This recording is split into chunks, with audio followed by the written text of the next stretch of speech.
Hello students, welcome you all in the series of business organization lecture, जिसमें अपन one by one upload कर रहे हैं lecture. जिसके लिए आज का टॉपिक क्विकली लेके चलते हैं, क्या हम सीखने वाले हैं। आज अपन कवर करेंगे कंपोनेंट्स ऑफ बिजनेस ऑर्गेनाइजेशन। तो कि बिजनेस, और दूसरा अपन कवर करेंगे कि कॉमर्स के अंदर क्या क्या होता है, बिजनेस ऑर्गेनाइजेशन के बारे में पढ़ेंगे। चलिए वन बाय वन लेके चलते हैं। तो अगर मुझे बात करनी है कंपोनेंट्स ऑफ बिजनेस ऑर्गेनाइजेशन की, तो हमें कुछ बातें समझनी पड़ेंगी कि बिजनेस ऑर्गेनाइजेशन में क्या क्या आता है। Business organization is the overall combination of industry and commerce, right. Industry and commerce, उस अगर कोई इंडस्ट्री में इन्वॉल्व है तो भी वो कहा जा सकता है कि बिजनेस कर रहा है। इंडस्ट्री हमने लास्ट टाइम पढ़ी थी ना, एक्सट्रैक्टिव, जेनेटिव और असेंबलिंग एटसेट्रा। तो वो सब आपका जो है भी बिजनेस है। और अगर आप कॉमर्स की किसी भी एक्टिविटी में इन्वॉल्व है तो वो भी बिजनेस है। कॉमर्स के अंदर आपका ट्रेड, मतलब इंडस्ट्री में प्रोड्यूस कर लिया, और ट्रेड माने खरीदना बेचना। आप इसका इंडस्ट्रियल सेटअप नहीं है, लेकिन आप खरीद बेच रहे हैं, राइट। और फिर इसके बाद आपका जो है उस इंडस्ट्री को और ट्रेड को फैसिलिटेट करने वाली जितनी भी रिसोर्सेज हैं, जिनको हम एक्सिलरीज टू ट्रेड कहते हैं, right. Banking, insurance, warehousing, ये सब एटसेट्रा, ये सब चीजें हमारी जो है भी बिजनेस में आती हैं। किसी बिजनेस ऑर्गेनाइजेशन को इनमें से कोई सा भी काम अगर वो करेगी तो बिजनेस ऑर्गेनाइजेशन है। तो हम कंपोनेंट्स में ये मान सकते हैं industry, commerce, trade and auxiliaries to trade. तो अगर हम शॉर्ट में कहें तो इंडस्ट्री है, कॉमर्स है, और ये ट्रेड और एक्सिलरीज टू ट्रेड इसके पार्ट है। वन बाय वन हमने इंडस्ट्री की बात लास्ट टाइम की थी, तो डिटेल में सीखना तो प्रीसीडिंग लेक्चर हमारा है, प्रीसीडिंग वीडियो है इसका सेकंड पार्ट वीडियो का, जिसमें आप पढ़ सकते हैं। तो आज अपन कॉमर्स और एक्सिलरीज टू ट्रेड और ऑर्गेनाइजेशन और फंक्शंस ऑफ बिजनेस ऑर्गेनाइजेशन के बारे में पढ़ेंगे। तो अगर मुझे बात करनी है स्पेशली कॉमर्स के अंदर कौन कौन से एलिमेंट होते हैं, तो कॉमर्स के अंदर दो ही एलिमेंट होते हैं साहब। एक तो होता है ट्रेड, एक होता है ट्रेड और दूसरा होता है एक्सिलरीज टू ट्रेड। अब ये ट्रेड माने तो सिंपली मीनिंग इसका यही है कि साहब खरीदेंगे आप, बेचेंगे आप, राइट। मतलब आप मैन्युफैक्चर नहीं करेंगे, किसी भी इंडस्ट्री में इन्वॉल्व नहीं होंगे, लेकिन आप फैसिलिटेट करेंगे उस इंडस्ट्रियल प्रोडक्ट को अल्टीमेट यूजर तक पहुंचाने के लिए। अब ट्रेड का मतलब अगर खरीदना बेचना है तो उसमें कौन कौन से पार्ट हो सकते हैं। ट्रेड हो सकता है आपका इंटरनल, इंटरनल या फिर एक्सटर्नल। इंटरनल की अगर अपन बात करें तो इंटरनल ट्रेड में विद इन कंट्री जो भी आप खरीदोगे बेचोगे उसे हम इंटरनल ट्रेड या डोमेस्टिक ट्रेड कहते हैं। और एक्सटर्नल का मतलब हो गया बियॉन्ड द कंट्री, अपनी कंट्री से बाहर किसी कंट्री में भी अगर आप खरीदोगे बेचोगे उसे हम कहेंगे एक्सटर्नल, ग्लोबल या इंटरनेशनल, ठीक है। इंटरनल ट्रेड में क्या क्या आएगा। इंटरनल ट्रेड में आएगा आपका होलसेल ट्रेड या फिर रिटेल ट्रेड। होलसेल ट्रेड का क्या मतलब है। होलसेल ट्रेड का मतलब है कि इंडस्ट्रीज से, मैन्युफैक्चरर से आप बल्क में प्रोड्यूस करो, इंडस्ट्रीज से, मैन्युफैक्चरर से आप बल्क में प्रोड्यूस करो, और फिर उसके बाद उसको डिस्ट्रीब्यूट करो रिटेलर्स को, राइट। रिटेलर्स को डिस्ट्रीब्यूट करो, और रिटेलर्स क्या करेंगे, फिर retailer will deal with directly to the ultimate consumer. Ultimate consumer का कांटेक्ट रिटेलर के साथ रहता है, क्योंकि अगर मान लो किसी को स्मॉल क्वांटिटी में गुड्स खरीदना है तो वो होलसेलर के पास नहीं जाता है, वो रिटेलर के पास जाता है। आसपास जो छोटी मोटी दुकान होती है जो इस सारे सामान को सप्लाई करती है, डिलीवर करती है, उसको हम रिटेलर कहते हैं। तो कहने का मतलब हो गया लार्ज पैकेट्स में इंडस्ट्रियल गुड्स को या फिर मैन्युफैक्चरर से डायरेक्ट खरीदता है होलसेलर, और फिर उसके बाद में वो सप्लाई कर देता है रिटेलर को। और रिटेलर फिर स्मॉल पीसेस में, स्मॉल यूनिट्स में, जैसे एक एक साबुन दे दिया, किसी ने एक साबुन मांगा, एक साबुन दे दिया, लेकिन होलसेलर से आप एक साबुन मांगो, देगा क्या, नहीं देगा, वो तो पूरी पेटी देगा, राइट। उसमें 10 दर्जन होंगे, 12 दर्जन होंगे, तो that will you will have to purchase, right, that you will have to purchase. तो ऐसे अगर अपन बात करें कि ट्रेड में आगे क्या हो सकते हैं, तो दूसरा पार्ट है इंटरनेशनल। इंटरनेशनल के मतलब आप यहाँ बैठे हैं, कोई ऐसा गुड्स है जो अपनी कंट्री में नहीं प्रोड्यूस हो रहा, जिसको आप बाहर से मंगाएं दूसरी कंट्री में जो अवेलेबल है, तो जिससे आपका उस प्रोडक्ट का, उस गुड्स का सप्लाई अपनी कंट्री में पूरा हो जाए, तो हम उसको कहते हैं इंटरनेशनल। इंटरनेशनल के अंदर वो जो अगर आप मंगाओगे तो कहलाएगा इम्पोर्ट, राइट। अगर आप बाहर की कंट्री से अपनी कंट्री में गुड्स मंगाते हो तो कहते हैं इम्पोर्ट। अगर आप अपनी कंट्री से बाहर की कंट्री में गुड्स बेचते हो, भेजते हो बेचने के लिए, उसे हम कहते हैं एक्सपोर्ट। ठीक है। अच्छा, तो फिर ये होलसेल और रिटेल काय के पार्ट थे? वो ट्रांसपोर्ट के पार्ट थे, मतलब विद इन कंट्री हो रहा था वो, राइट। मैन्युफैक्चरर से होलसेलर पे, होलसेलर से रिटेलर पे, तो बीच में ट्रांसपोर्ट आता है। लेकिन अपनी कंट्री के बॉर्डर से आप बाहर किसी कंट्री में बेचेंगे तो वो एक्सपोर्ट होता है, राइट। और कोई प्रोडक्ट या सर्विस आपके पास नहीं है तो उसको आप बाहर की कंट्री से अपने यहाँ फैसिलिटेट कर रहे हो तो उसको कहते हैं इंपोर्ट। एक होता है साहब इंट्रेपोर्ट, उसका मतलब दूसरा नाम री एक्सपोर्ट। इंट्रेपोर्ट या फिर री एक्सपोर्ट, ये क्या चीज है? इंट्रेपोर्ट या री एक्सपोर्ट का मतलब हो गया आपने किसी एक कंट्री से मंगाया तो सही, लेकिन अपने कंजम्पशन के लिए नहीं मंगाया, उसको आपने कहीं पहले से ही यूटिलिटी पता कर ली कि जैसे आप इंडिया में बैठे हो और कोई प्रोडक्ट ऐसा है जो चाइना में मिलता है, तो आपने चाइना से तो मंगा लिया, अब उसको आपने ऐसी कंट्री ढूंढी जहां पर उसकी डिमांड है, मान लो स्विट्जरलैंड, तो चाइना से मंगाया और स्विट्जरलैंड में डिपोर्ट कर दिया वापस बेचने के लिए, तो आपने पता कर ली। मतलब कहने का ये है सिंपल सा, आपने स्विट्जरलैंड से ऑर्डर लिया और आप इंडिया में हैं, चाइना से आपने माल मंगाया और फिर उसके बाद में स्विट्जरलैंड में उसको डिपोर्ट कर दिया। कहने का मतलब अपनी कंट्री में नहीं रहा वो, तो उसे हम कहते हैं इंट्रेपोर्ट, सॉरी इंट्रेपोर्ट, या फिर हम कहते हैं री एक्सपोर्ट। पहले इंपोर्ट करो फिर बाद में दोबारा उसको एक्सपोर्ट कर दो, मतलब हमारी कंट्री का प्रोडक्शन नहीं है वो। क्लियर?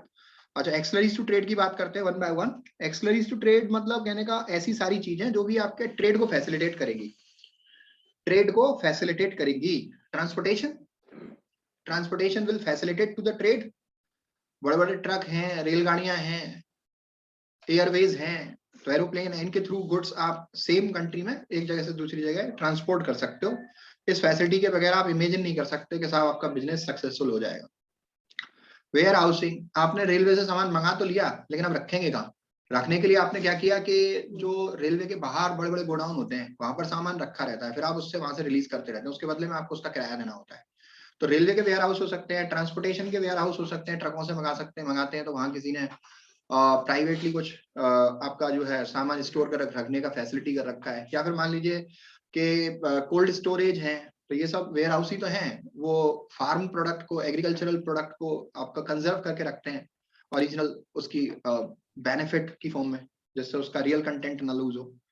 फिर इसके बाद आपका है पैकेजिंग। पैकेजिंग भी बहुत बड़ी इंडस्ट्री है साहब, पैकेजिंग को इंडस्ट्री बोले गलत नहीं है, क्योंकि आपका प्रोडक्ट सही सिचुएशन में बायर तक पहुंचे उसके लिए भी पैकेजिंग जरूरी है, प्रोटेक्शन के पॉइंट ऑफ व्यू से, सिक्योरिटी के पॉइंट ऑफ व्यू से। और इसके अलावा पैकेजिंग का इतना बड़ा रोल है कि मार्केटिंग सिग्निफिकेंस भी है इसका। अगर आपने पैकेज सही नहीं किया है उसको और उस पर सारी टर्म्स एंड कंडीशन नहीं लिखी है, एमआरपी वगैरह नहीं लिखी है, तो फिर आपका गुड्स बिक जाएगा ये गारंटी नहीं है, चाहे कितना भी बढ़िया हो। तो पैकेजिंग इटसेल्फ बहुत बड़ी इंडस्ट्री है। अब मैं आपको बताऊं कि मान लीजिए कोई भी आप लूज प्रोडक्ट बिना पैक किया हुआ रखा हो आपके सामने, वो चाहे आधे रेट में रखा हो, राइट। फॉर एग्जाम्पल मैं सोप का ले लेता हूँ एक एग्जाम्पल।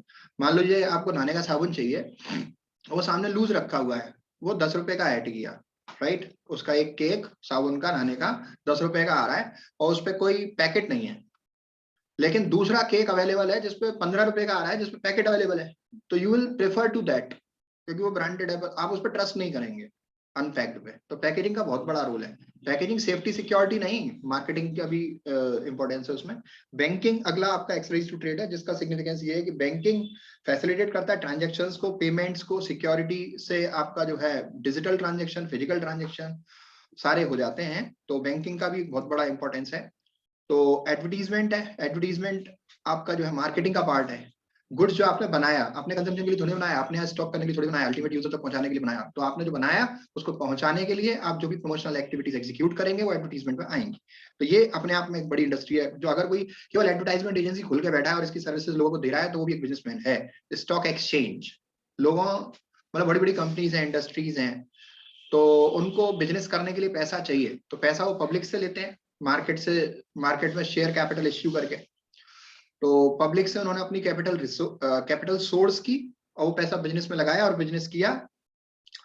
तो ये तो हो गया प्राइमरी सिचुएशन कि आप जो है शेयर इश्यू कर रहे हैं प्राइमरी मार्केट में और पैसा ले रहे हैं। लेकिन फिर वो जो शेयर है वो स्टॉक एक्सचेंज एक प्लेटफॉर्म होता है जहां पर लिस्ट हो जाता है, फिर उसको बाद में वापस बहुत कई बार खरीदा बेचा जाता है, तो वहां उसकी ट्रेडिंग होती है। तो स्टॉक एक्सचेंज में अगर कोई डील कर रहा है, कोई ब्रोकर है, राइट, या फिर शेयर्स को खरीदता बेचता है, या फिर किसी का स्टॉक एक्सचेंज है, या फिर, तो ये सब चीजें भी आपकी जो है हमारे बिजनेस के अंदर ही आती हैं, बिजनेस ऑर्गेनाइजेशन का ही पार्ट है। तो हम कह सकते हैं कि साहब बिजनेस ऑर्गेनाइजेशन क्या होता है, इंडस्ट्री और कॉमर्स होता है, राइट। बिजनेस ऑर्गेनाइजेशन इंडस्ट्री से रिलेटेड हो सकती है, कॉमर्स से रिलेटेड हो सकती है। तो अगर वो केवल इंडस्ट्रियल सेटअप में डील कर रही है तो भी बिजनेस ऑर्गेनाइजेशन है। अगर वो मान लीजिए केवल कॉमर्स में डील कर रही है, कॉमर्स के अंदर वो ट्रेड से रिलेटेड काम कर सकती है, इतने सारे इंपोर्ट एक्सपोर्ट, आपका जो है इंट्रेपोर्ट, या फिर डोमेस्टिक ट्रेड कर सकती है विद इन द कंट्री, तो ये भी बिजनेस एक्टिविटी है, बिजनेस ऑर्गेनाइजेशन की एक फॉर्म हो सकती है। और अगला है आपका एक्सलरीज टू ट्रेड, जो ट्रेड को फैसिलिटेट करती है चीजें, इनमें से आप किसी में भी इन्वॉल्व हैं तो आप बिजनेस ऑर्गेनाइजेशन की एक फॉर्म हो सकते हैं, राइट।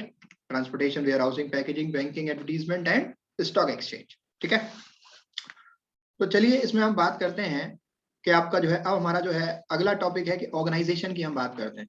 अगर मैं ऑर्गेनाइजेशन की बात करूं, अगर मैं ऑर्गेनाइजेशन में हम क्या क्या चीज समझ सकते हैं वो देखिए आप वन बाय वन करके, कि कोई भी ऑर्गेनाइजेशन है उसको हमें समझना चाहिए एज अ प्रोसेस। ऑर्गेनाइजेशन को हमें समझना चाहिए एज अ प्रोसेस, और प्रोसेस के रूप में क्या क्या चीज हो सकती है ऑर्गेनाइजेशन में। ऑर्गेनाइजेशन के आपके जो है दो मीडियम है, एज अ प्रोसेस और as a structure of relationship. मतलब ऑर्गेनाइजेशन एक ऐसा इंस्टीट्यूशन है, ऑर्गेनाइजेशन एक ऐसा इंस्टीट्यूशन है जहां पर एक्टिविटीज ऑनगोइंग रहती हैं, चलती रहती हैं वन बाय वन।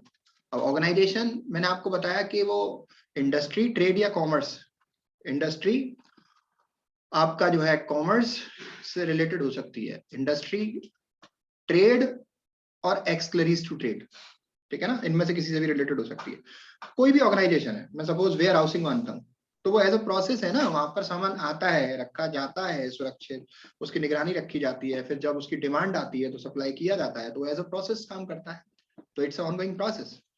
अगर अपन बात करें कि साहब organization as a relationship, relationship का मतलब होता है एक ऑर्गेनाइजेशन एक ऐसा इंस्टीट्यूशन है, कोई कंपनी, कोई भी, जहां पर, जैसे मैं अभी वेयर हाउस पे था, मैं वेयर हाउस में एंट्री किया आपने, तो वहां पर वर्कर्स होंगे जो सामान को उठा रख रहे होंगे, उनके ऊपर एक सुपरवाइजर होगा जो उनकी केयर होगा, फिर सुपरवाइजर भी कोई ओवरसी कर रहा होगा, वहां पर कोई मैनेजर होगा वेयर हाउस का, और फिर वेयर हाउस के मैनेजर के ऊपर भी कोई एक बॉडी होगी। तो दैट सेंस के एक स्ट्रक्चर है रिलेशनशिप का, right, that is lower level, middle level and upper level. तो बीच में रिलेशनशिप्स है, एक जंप नहीं कर सकते आप एक के बीच में, एक प्रोसेस है जहां पर एक दूसरे से कनेक्टेड है। इंस्ट्रक्शंस टॉप लेवल मैनेजमेंट से आते हैं, फिर मिडिल पे आते हैं, मिडिल से फिर लोअर लेवल मैनेजमेंट पे जाते हैं, और जो फ्रंट वर्कर्स होते हैं हमारे lower level management, lower level जो वर्कर्स होते हैं, जो स्टाफ होता है, एम्प्लॉइज होते हैं, वो होते हैं। ऑर्गेनाइजेशन की हम कैरेक्टरिस्टिक्स की बात करें तो ऑर्गेनाइजेशन आपकी एक ऐसी इंस्टीट्यूशन है, ऑर्गेनाइजेशन एक ऐसा सेटअप है जहां पर काम को बांट दिया जाता है। हम कह सकते हैं उसको कि लेबर का डिवीजन होता है, जो भी लेबर माने वर्क, राइट, उसको डिवाइड कर दिया जाता है डिफरेंट पीसेस ऑफ, उनकी बेसिस कैरेक्टरिस्टिक्स के हिसाब से, अलग अलग लोगों में उनकी स्पेसिफिकेशन के हिसाब से आप काम को डिस्ट्रीब्यूट कर दीजिए, राइट। तो उसे हम कहते हैं division of work, division of labour. अगला होता है साहब कोऑर्डिनेशन। कोऑर्डिनेशन का मतलब मैं समझाऊं आपको तो मैं कहूंगा ऐसा कभी नहीं होता कि साहब सारे लोग अपनी मनमर्जी करें। Actually different caste, creed, age, financial status, knowledge के लोग ऑर्गेनाइजेशन में होते हैं, उनके ऑब्जेक्टिव्स पर्सनल अलग अलग होते हैं, लेकिन उन्हें कॉमन ऑब्जेक्टिव को फुलफिल करने के लिए ऑर्गेनाइजेशन में जुड़े रहना होता है। तो आपस में जब हम कॉमन ऑब्जेक्टिव ऑर्गेनाइजेशन के गोल को पूरा करने के लिए काम कर रहे हैं, अपने अपने जो हमें असाइन हुए हैं, तो हम कह सकते हैं कि साहब एक कोऑर्डिनेशन बन जाएगा, कॉमन पर्पस के लिए सब वहां पर है, राइट। अगर आप शादी में गए कहीं तो सबको मालूम है साहब खाना खाने जा रहे हैं, राइट, सबका कॉमन गोल है, तो कोऑर्डिनेशन बनता है, एक एक करके आदमी प्लेट उठाता है और फिर उसके बाद में अपनी प्लेट में सर्व करता है, फिर उसके बाद कंज्यूम करता है, फिर डकार लेता है, कोल्ड ड्रिंक पीता है, डांस अगर डीजे लगाए तो कर लेता है। तो ये सब कोऑर्डिनेशन वाली बात है वहां पर। ऐसे ही बिजनेस में मान लीजिए सब काम करने जा रहे हैं तो सबको मालूम है कि हम यहाँ पर एम्प्लॉई हैं, हम यहाँ पर स्टाफ हैं, हमें हमारा जो काम असाइन हुआ है वो हमें करना है, तो वन बाय वन सारी एक्टिविटीज कोऑर्डिनेटेड रहती हैं। Clear? Accomplishment of common objective, मतलब जो भी आपके ऑब्जेक्टिव्स हैं, जो भी मतलब ऑर्गेनाइजेशन के ऑब्जेक्टिव, कॉमन ऑब्जेक्टिव की जब भी हम बात करते हैं ना ऑर्गेनाइजेशन में, तो ऑर्गेनाइजेशन का ऑब्जेक्टिव पूरा करने के लिए आप आए, अपना नहीं। अपना आपका खुद का पूरा अपने आप हो जाएगा जब आप ऑर्गेनाइजेशन के इंटरेस्ट में काम करेंगे, यूनिटी ऑफ कमांड में काम करेंगे, सब लोगों की मतलब अपने जो सुपीरियर स्टाफ है उसकी सुनेंगे, और गिवन टास्क को गिवन टाइम में गिवन रिस्पॉन्सिबिलिटी एंड अथॉरिटी के साथ पूरा करेंगे, तो फिर आप कॉमन ऑब्जेक्टिव पूरा कर रहे हैं, तो आपको पर्क्स, बोनसेस और जो भी रिकॉग्निशन है इन कंसिडरेशन मिलेगी, तो उससे आपके पर्सनल ऑब्जेक्टिव इटसेल्फ पूरे हो जाने वाले हैं। ठीक है। अथॉरिटी एंड रिस्पॉन्सिबिलिटी स्ट्रक्चर में हम बात कर रहे थे ना कि एक स्ट्रक्चर है रिलेशनशिप का। तो just suppose top level management में एक पर्सन है और मीडियम लेवल मैनेजमेंट में हमारे जो है 4 मैनेजर हैं, ठीक है, और 4 मैनेजर के नीचे हमारे 4 वर्कर हैं। तो सबसे ऊपर जो एक है ना, वो मिडिल लेवल मैनेजमेंट के 4 जो मैनेजर हैं उनको कांटेक्ट करेगा, उनसे उनको काम देगा, उन्हीं से काम लेगा। वो सीधे जाके लोअर लेवल मैनेजमेंट में एम्प्लॉइज से या वर्कर्स से कांटेक्ट नहीं करेगा, उनको नहीं देगा। लेकिन अगर कोई भी काम खराब होता है उस लोअर लेवल मैनेजमेंट की वजह से, उसकी रिस्पॉन्सिबिलिटी उसने जो मिडिल लेवल मैनेजमेंट के एम्प्लॉइज को या मैनेजर्स को दी थी वो उनसे लेगा। अब बात समझ रहे हैं? तो कहने का मतलब ये हुआ, मैं सिंपल एक और एग्जांपल देने की अगर कोशिश करूं तो आप ये समझ लीजिए कि जो हेड ऑफिस है किसी बैंक का, मैं एक्सलेस टू ट्रेड में से बैंकिंग सर्विसेज में से एक बिजनेस की फॉर्म उठा रहा हूँ कि बैंक है, ब्रांच है, वहां पर आपकी जो है और बैंक मैनेजर है, आपकी लोकेलिटी में कोई ब्रांच है उसका। तो जो हेड ऑफिस है पूरे सिटी का, वहां पर उन्होंने जो इनको काम सौंपा है उसकी जिम्मेदारी उस मैनेजर से लेंगे। अब उसके अंदर कैश काउंटर पे कोई फ्रॉड हो गया तो उस कैशियर से नहीं पूछने वाले हैं, उस मैनेजर से पूछने वाले हैं। तो there is a authority, and as per your authority in the organization you are assigned a responsibility, right? And you are responsible to answer for the work you have done, no matter you have not done but your subordinates have done, and you will ask for answer from your subordinates. मतलब top level, middle level और फिर lower level. Top level वाला middle से, middle वाला authority दिया lower को, वो उनसे पूछेगा। तो वो पहले से ही सावधानी बरत के चले के बाद में दिक्कत ना आए। ऐसा नहीं हो सकता ऐसा मैंने नहीं किया था, इसने किया था, मैंने 10 बार कहा, सुना नहीं। अबे तुमने सुना नहीं सुना, तू सुन। बात ये समझो आप, अथॉरिटी रिस्पॉन्सिबिलिटी का मतलब ये होता है, क्लियर? जिसको जो रिस्पॉन्सिबल पर्सन है उससे पूछा जाएगा, क्लियर? तो ये कहानी होती है। I hope I explained it well. अभी कम्युनिकेशन की बात करें तो कम्युनिकेशन ऑर्गेनाइजेशन में होता रहता है। कैसे होता है कम्युनिकेशन? अगर मान लो टॉप लेवल मैनेजमेंट को कोई बात पहुंचानी है, समझानी है मिडिल लेवल को, तो वो उनकी मीटिंग्स ले लेता है। और मिडिल लेवल मैनेजमेंट कन्वे करना है नीचे फंक्शनल लेवल पे सबऑर्डिनेट्स को, एम्प्लॉय को, तो वो उनकी मीटिंग ले लेते हैं। सुपरवाइजर्स की मीटिंग ले लेते हैं। फिर सुपरवाइजर कनेक्टेड रहते हैं वर्कर्स से, वो उनको जाके सुपरवाइज करते रहते हैं, इंस्ट्रक्शन देते रहते हैं। अब वो लैंग्वेज भी कम्युनिकेशन का मैटर करता है। ऐसा नहीं हो सकता है टॉप लेवल मैनेजमेंट सीधे नीचे वाले को अंग्रेजी में समझा के चला जाए।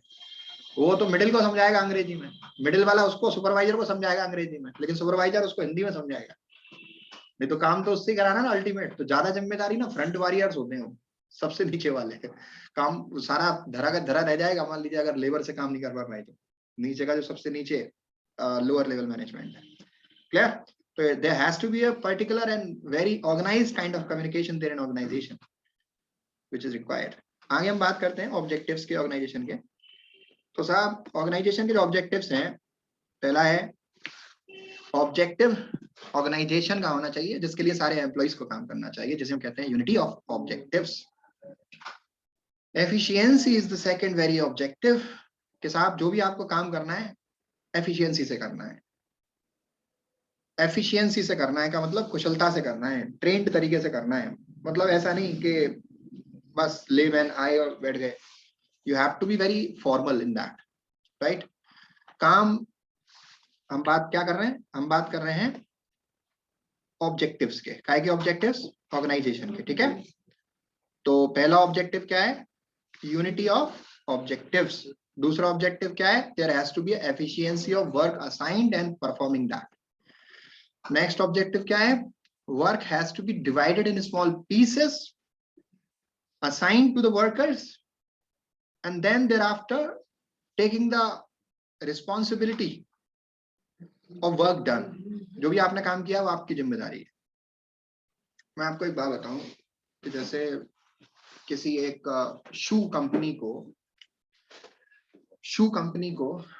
कोई पर्टिकुलर ऑर्डर मिला, उन्होंने अपने मिडिल लेवल मैनेजमेंट से डिस्कस किया, मिडिल लेवल मैनेजमेंट सुपरवाइजर से डिस्कस किया, सुपरवाइजर ने आपका जो है वर्कर्स से प्रोड्यूस करवाया उसको, और प्रोड्यूस कराने के बाद कोई डिफेक्ट आया, यदि प्रोड्यूस कराने के बाद अब पार्सल पहुंच गया, डिस्पैच कर दिया, वहां कोई एक कार्टून गया है 100 पेयर्स का, उसमें अगर प्रॉब्लम आई तो पूरा का पूरा ऑर्डर रिजेक्ट होता है। मान लो 10,000 पीसेस का था वो पूरा, और इसकी रिस्पॉन्सिबिलिटी नीचे जाती है।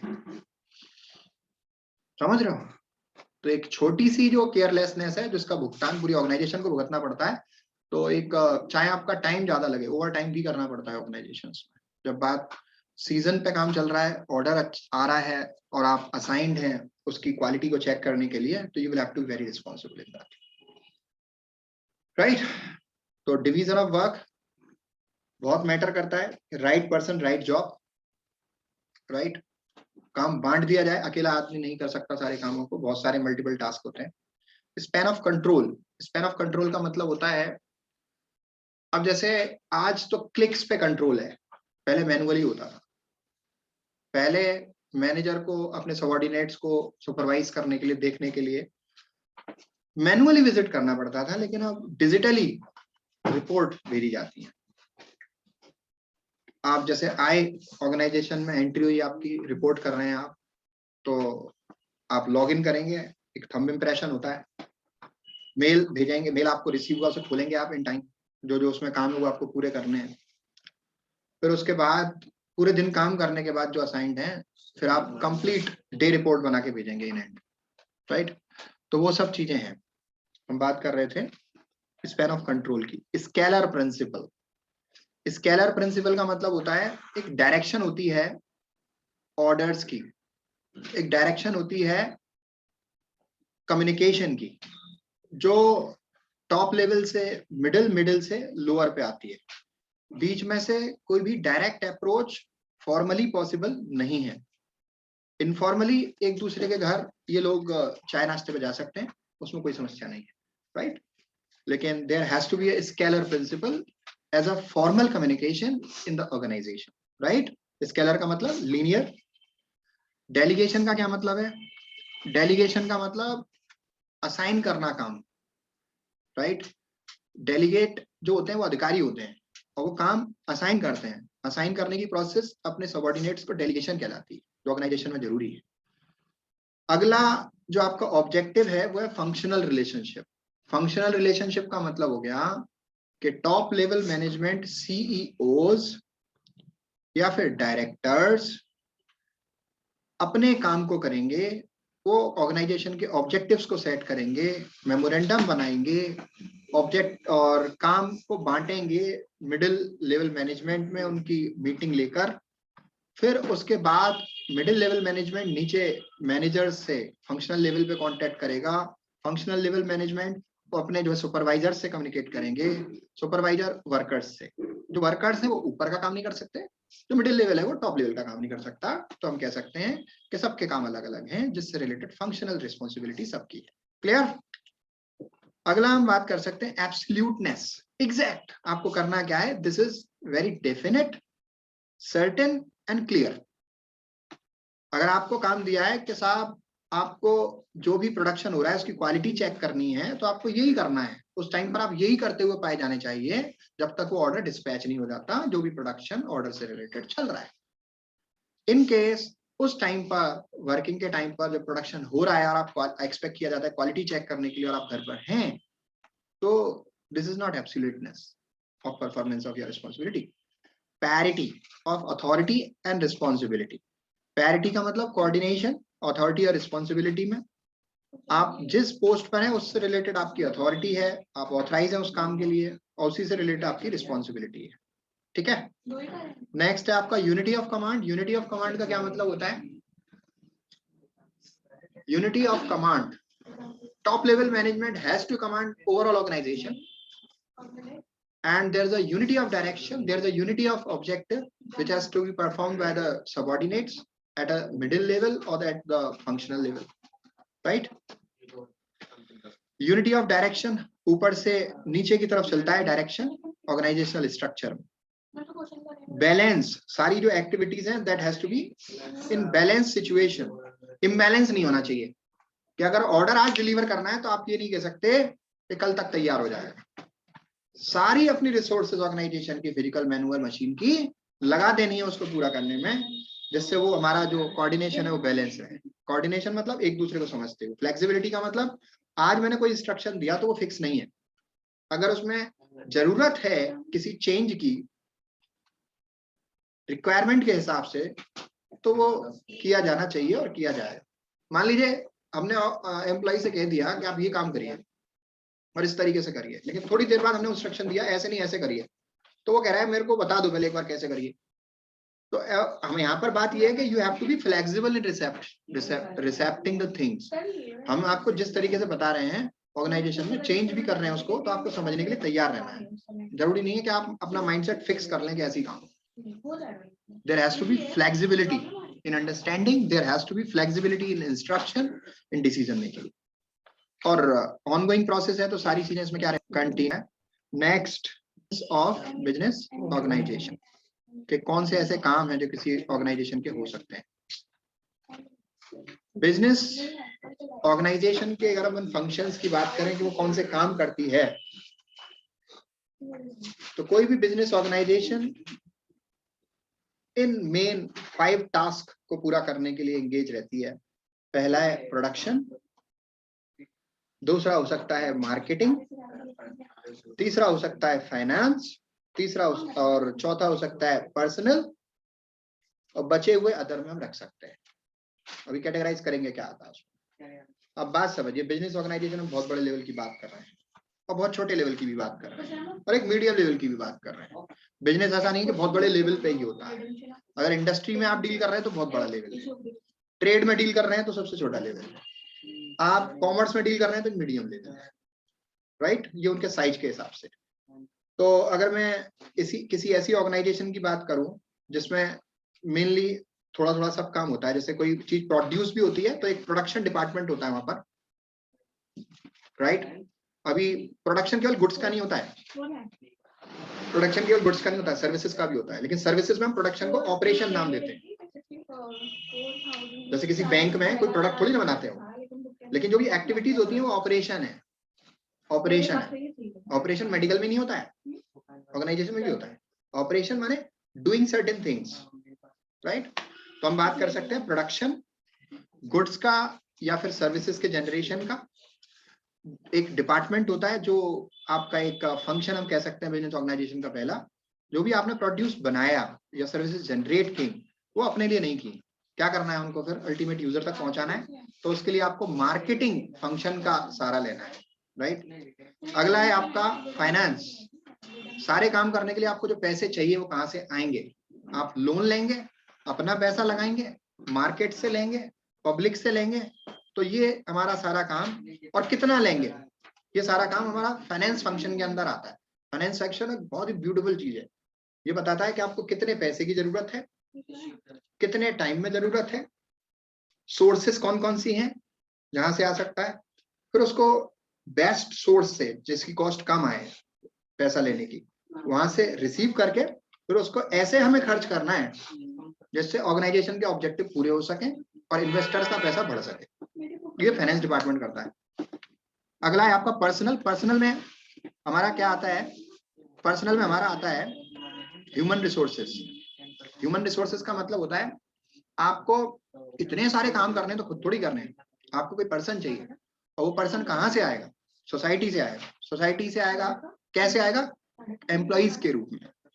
तो आपको अपने यहाँ डिफरेंट पोजीशंस के लिए, अथॉरिटीज के लिए जो वर्कर्स या एम्प्लॉइज अपॉइंट करने हैं, तो इन सब काम को ऐसे इजी नहीं होता है, एक सेपरेट डिपार्टमेंट बनाना पड़ता है जिसे हम HR डिपार्टमेंट कहते हैं, जिनका काम जॉब्स को निकालना, राइट, उसका एडवर्टीजमेंट पब्लिश करना, फिर उसके बाद जो एप्लीकेशंस आएंगे उनको स्क्रीन करना, फिर उसके बाद इंटरव्यू करना और स्क्रीन करना कि जो कैंडिडेट्स आए वो अप्रोप्रिएट है कि नहीं, फिर उनको उनकी जो कैपेसिटी है या एबिलिटी है या एलिजिबिलिटी है उसके हिसाब से उनको अपॉइंट करना, रिक्रूट करना, फिर उनका सैलरी वगैरह डिसाइड करके फिर उनको काम देना और काम करते हुए देखना, उनको मतलब प्रमोट करना, बोनसेस वगैरह देना, इनकरेज करने के लिए, काम सही नहीं करें तो फिर डिमोट करना। क्लियर? अदर में हमारा क्या रहता है, इस शॉर्ट में हमारा समझो आप, पर्सनल वगैरह डिटेल में बता दिया वैसे मैंने। अदर फंक्शंस आपके मटेरियल का मैनेजमेंट है, मतलब जो भी प्रोडक्ट बनाने के लिए आपका रॉ मटेरियल आ रहा है उसको आपको मैनेज करना है।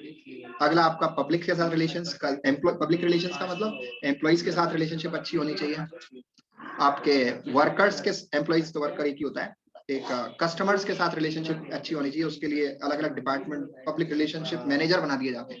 आप देखो कि साहब क्लाइंट से डीलिंग सही से हो रही है कि नहीं, एम्प्लॉइज के साथ हम लोग सही से डिस्कस कर रहे हैं कि नहीं। फिर इसके बाद एक ऑफिस एंड लीगल वर्क देखने से रिलेटेड काम ऑर्गेनाइजेशन में हो सकता है, जो ऑर्गेनाइजेशन का फंक्शन है। ठीक है, तो ये सारी चीजें हैं। आज के लिए इतना ही, इसको आप कवर करते रहिए और इससे रिलेटेड नोट्स बनाइए, as much as you can revise करिए, और आई होप कि इसको आप ढंग से सुनेंगे, समझेंगे और इसके नोट्स बनाएंगे और रिवाइज करेंगे, तो कोई ऐसी टेक्निकलिटीज में है नहीं कि आपको कोई प्रॉब्लम आने वाली है, ये सब बेसिक्स हैं। Hope you understand that. Thank you so much, get back to you again until next time.